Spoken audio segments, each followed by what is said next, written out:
Most people think starting is hard because the task is big, but that's rarely what makes it heavy.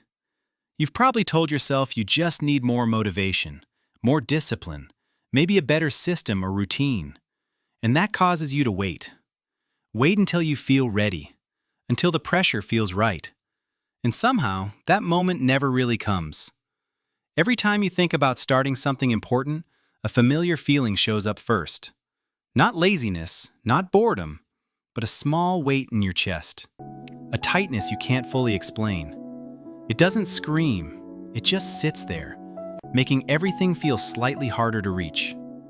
The bigger the task feels, the further away you feel from it. Editing something, studying something, cleaning something, making a decision you've been postponing. Your brain slowly turns these things into mountains. A mountain, when you're standing at the bottom of it, the first step feels pointless. Because how can one step matter when the peak feels impossible? So instead of climbing, you create distance. You scroll for a little while. You reorganize things that don't really matter. You convince yourself you're preparing. But deep down, you can feel the difference between rest and escape.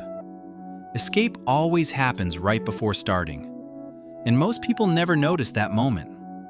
But one day, if you do notice, something small happens. You open the thing you've been avoiding. Not to work, not to finish anything. You just open it. Maybe it's a document. Maybe it's editing software. Maybe it's a message you've been delaying. It loads. And you just sit there looking at it. You don't make progress. You don't fix anything. You just exist next to it for a moment. The uncomfortable feeling doesn't disappear, but something interesting happens. It doesn't grow either. It stays where it is. After a minute, you close it again, and you move on with your day. Nothing dramatic changes, no breakthrough, no productivity streak. But without realizing it, you experience something important. The next time you think about starting, that same heavy feeling returns. But now you remember something. You remember that sitting next to the task didn't destroy you. So you try again. You open it. You look at it. You sit with it. That's all. And strangely, it feels easier than avoiding it. This is the part most people misunderstand about starting. Starting doesn't feel impossible because the task is too difficult. Starting feels impossible because your brain quietly connects starting with finishing. And finishing feels overwhelming. Finishing means carrying pressure all the way to the end, doing it correctly, doing it consistently, not failing halfway through. So your mind protects you. It creates distance. Distance feels safe. But distance slowly transforms simple tasks into impossible ones. The moment you believe you must finish something, your brain makes starting feel dangerous. So instead of trying to work harder, something shifts. You stop focusing on finishing. You start focusing on reducing distance. Sometimes that means sitting in front of the task without touching anything. Sometimes it means opening the workspace and adjusting one tiny detail. Sometimes it means visiting that gym nearby without doing anything or talking to anyone, even with the receptionist. Just get close.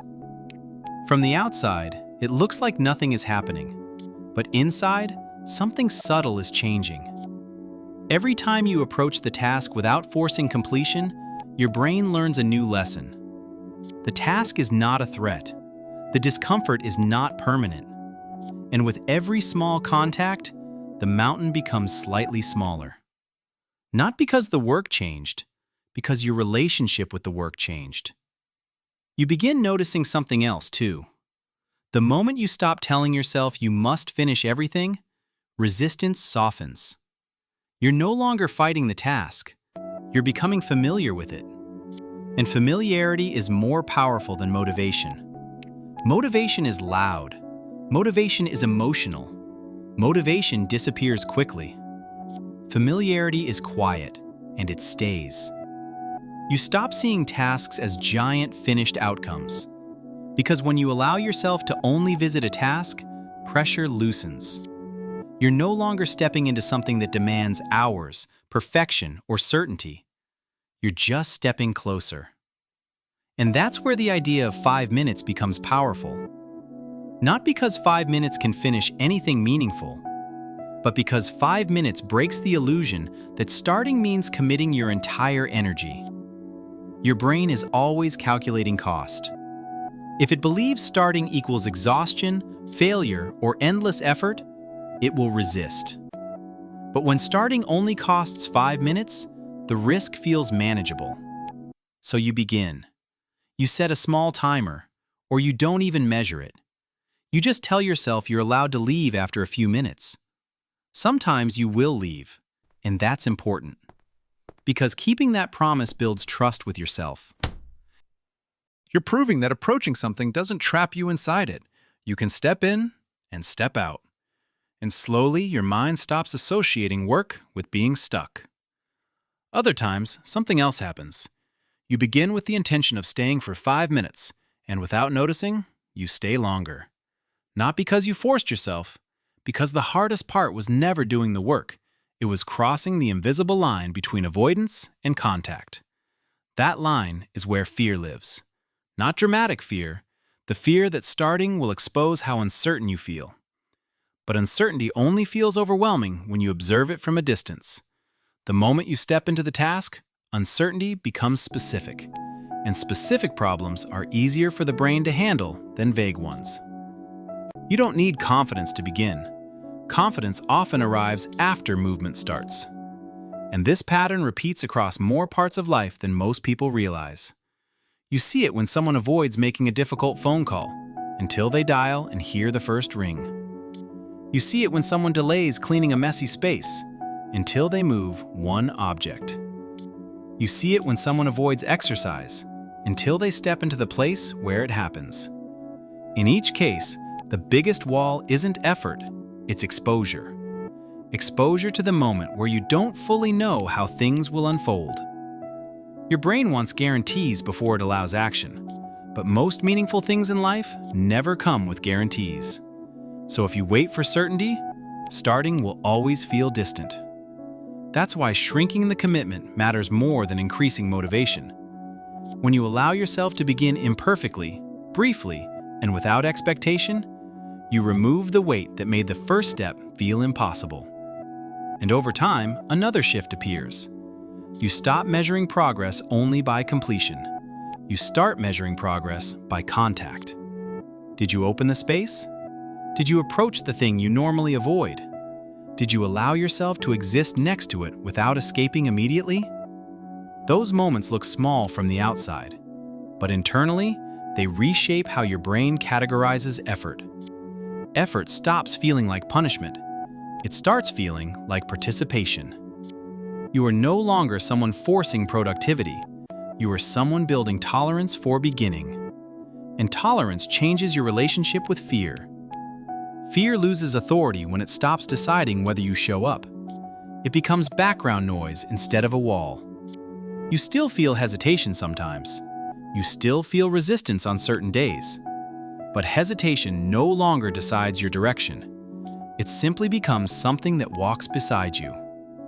Over time, you realize something almost ironic. Starting rarely requires strength. It requires permission. Permission to begin before you feel ready. Permission to leave before you feel finished. Permission to do something small without judging its importance. And when you live like that, consistency grows in a quiet, almost invisible way. Not because you became more disciplined, because you removed the fear that made starting feel dangerous. If you've been stuck lately, if things feel bigger the longer you wait, pause for a moment. You don't need a perfect plan. You don't need a surge of motivation. Just step close enough to the thing you've been avoiding that it becomes real again. Stay there briefly. Then decide if you want to stay longer. Most of the time, the hardest step was never the work itself. It was believing you had to carry the entire weight all at once. You don't. You never did. Sometimes, real progress begins the moment you allow yourself to start small. and trust that small beginnings are not weak. They are how momentum quietly returns.